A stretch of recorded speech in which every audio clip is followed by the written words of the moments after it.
യഥാർത്ഥത്തിൽ ഇതുമായി ബന്ധപ്പെട്ട അനുബന്ധ ഈ പദ്ധതിയുടെ രണ്ടാം ഘട്ടം പൂർത്തിയാക്കേണ്ടത് 2028-ലാണ്. ആ രണ്ടാം ഘട്ടം പൂർത്തിയാകുന്നതിനുള്ള സർക്കാരിൻ്റെ ഭാഗത്തു നിന്നുള്ള എല്ലാ സഹായവും ഈ പോർട്ടിനുണ്ടാവും. രണ്ടാമത്തെ പ്രശ്നം എന്ന് പറയുന്നത് ഇതുമായി ബന്ധപ്പെട്ട സ്ഥലമേറ്റെടുപ്പുകളാണ് നമുക്ക് ഏറ്റവും കൂടുതൽ വേണ്ടത്. അതെല്ലാം വളരെ മന്ദഗതിയിലാണ് പോകുന്നത്. കാരണം നമ്മൾ സ്ഥലം ഏറ്റെടുത്ത് ഇതിൻ്റെ അനുബന്ധ വ്യവസായങ്ങൾക്ക് സ്ഥലം ഏറ്റെടുത്ത് കൊടുത്തില്ലെങ്കിൽ തൊട്ട അയൽപ്പക്കത്തെ സംസ്ഥാനം അതിനുള്ള തയ്യാറെടുപ്പുകൾ നമ്മളെക്കാൾ വേഗത്തിൽ നടത്തിക്കൊണ്ടിരിക്കുകയാണ്. കഴിഞ്ഞ 5 വർഷക്കാലമായി തമിഴ്നാട് ഈ വിഴിഞ്ഞം പോർട്ടിൻ്റെ ഗുണഭോക്താകാൻ വേണ്ടിയിട്ടുള്ള നല്ല ശ്രമങ്ങളാണ് തമിഴ്നാട് നടത്തിയിട്ടുള്ളത്. ദൗർഭാഗ്യവശാൽ ഈ പോർട്ടുമായി ബന്ധപ്പെട്ട പോർട്ട് റിലേറ്റഡ് ഇൻഡസ്ട്രി ഡെവലപ്പ് ചെയ്യേണ്ടതുമായി ബന്ധപ്പെട്ട സ്ഥലമേറ്റെടുപ്പ് ഉൾപ്പെടെയുള്ള കാര്യങ്ങൾ നമ്മുടെ സംസ്ഥാന സർക്കാരിൻ്റെ ഭാഗത്തു നിന്നും വളരെ മന്ദഗതിയിലാണ് പോകുന്നത്. ഇപ്പോൾ സംസ്ഥാന സർക്കാർ വിഭാവനം ചെയ്തിരിക്കുന്ന ബജറ്റിൽ പറഞ്ഞിരിക്കുന്ന പോർട്ട് സിറ്റിയുടെ ഭാഗമായിട്ട് കൂടി നമ്മൾ ഈ ഔട്ട് ഓഫ് ഹാർബർ ഡെവലപ്മെൻറ്റ്, ഞാൻ നേരത്തെ സൂചിപ്പിച്ച ഔട്ട് ഓഫ് ഹാർബറിന് പുറത്തുള്ള ഡെവലപ്മെൻറ്റ് ഇല്ലെങ്കിൽ നമുക്ക് ഇങ്ങനെ ഒരു വിഴിഞ്ഞം തുറമുഖം മാത്രമായി അവശേഷിക്കും. അതൊരു ഗേറ്റ് വേ മാത്രമായിട്ട് അവശേഷിക്കും.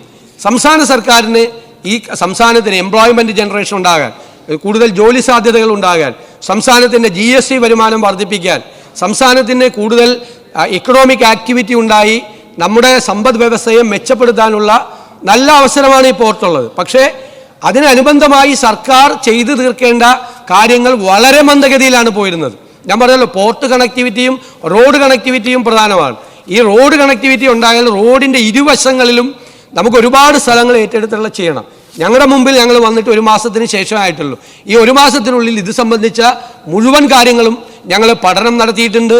കണ്ടെയ്നർ സ്റ്റേഷനുകൾ ആരംഭിക്കാൻ വേണ്ടിയിട്ടുള്ള വ്യവസായ വകുപ്പിൻ്റെ കീഴിലുള്ള സ്ഥാപനങ്ങളോട് അടിയന്തരമായി നടപടി സ്വീകരിക്കാൻ പറഞ്ഞിട്ടുണ്ട്. ആവശ്യമായ സ്ഥലം കൊടുക്കാൻ വ്യവസായ വകുപ്പ് തയ്യാറായിട്ടുണ്ട്. ശ്രീ എം വിൻസെന്റ് സർ, അങ്ങവിടെ ചൂണ്ടിക്കാണിച്ചതുപോലെ ഔട്ട് ഓഫ് പോർട്ട് ഡെവലപ്മെൻറ്റ് ഉണ്ടാകാത്തതിന് കാരണം കഴിഞ്ഞ 10 വർഷമായിട്ടും റെയിൽ കണക്ടിവിറ്റി ആരംഭിക്കാൻ കഴിയാത്തതും റോഡ് കണക്ടിവിറ്റി പൂർത്തീകരിക്കാൻ കഴിയാത്തതുമാണ്. സർ, ഇപ്പോൾ ഉണ്ടായിരിക്കുന്ന പ്രശ്നം റെയിൽ കണക്ടിവിറ്റി അണ്ടർഗ്രൗണ്ട് ടണലിലൂടെയാണ് റെയിൽ കണക്ടിവിറ്റിക്ക് ഇപ്പോഴത്തെ സർക്കാർ ഡിസൈൻ ചെയ്തിരിക്കുന്നത്. ഉമ്മൻചാണ്ടി സർക്കാരിൻ്റെ കാലത്ത് ഉപരിതല റെയിൽവേ ആണ് അന്ന് ഡിസൈൻ ചെയ്തത്. സാറേ, ഈ ടണലിലൂടെയുള്ള റെയിൽപാത നിർമ്മാണം നടക്കുമ്പോൾ അതിൻ്റെ 2 വശങ്ങളിലും നോൺ ഡെവലപ്മെൻറ്റ് സോൺ ഉണ്ടാകുന്നു. സ്വാഭാവികമായും അതിൻ്റെ ഭൂവുടമകൾക്ക് യാതൊരു നഷ്ടപരിഹാരവും ലഭിക്കുന്നില്ല. മാത്രവുമല്ല, ഇതിൻ്റെ അലൈൻമെൻറ്റിനെ കുറിച്ച് പ്രാദേശികവാസികൾക്ക് ശക്തമായ എതിർപ്പുമുണ്ട്. മറ്റൊരു കാര്യം, 2ാം ഘട്ട വികസനം വരുമ്പോൾ അവിടുത്തെ ടൂറിസവും ആ പ്രദേശത്തെ മത്സ്യബന്ധനവും തടസ്സപ്പെടുന്ന രീതിയിലുള്ള ആശങ്കകൾ അവർ പറഞ്ഞിട്ടുണ്ട്.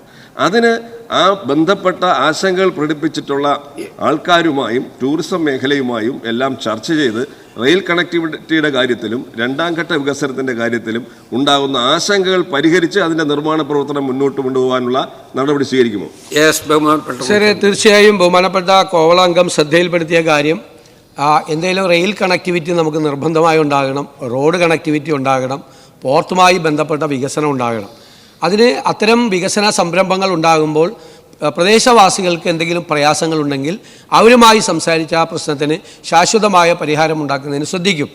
പിന്നെ ടൂറിസം മേഖലയുമായി ബന്ധപ്പെട്ട പരാതി ഈ പോർട്ട് തുടങ്ങിയ കാലം മുതൽ ആ ബന്ധപ്പെട്ട പരാതികൾ ഉള്ളതാണ്.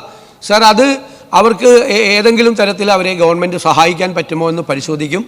ഒരു പോർട്ട് വന്നതുകൊണ്ട് അവിടെയുള്ള മത്സ്യത്തൊഴിലാളികളുടെ ഉപജീവന മാർഗം മുട്ടിപ്പോവുകയോ അല്ലെങ്കിൽ ടൂറിസം ഇൻഡസ്ട്രിക്ക് തകരാറുണ്ടാകുകയോ ചെയ്യുന്ന ഒരു നടപടിക്കും ഉണ്ടാകില്ല. അത് പരിഹരിക്കാൻ അത്തരം ആളുകളുമായി സ്റ്റേക്ക് ഹോൾഡേഴ്സുമായിട്ടുള്ള കൂടിയാലോചനകൾ ഗവൺമെൻറ് നടത്തും. Shri K V Sumesh.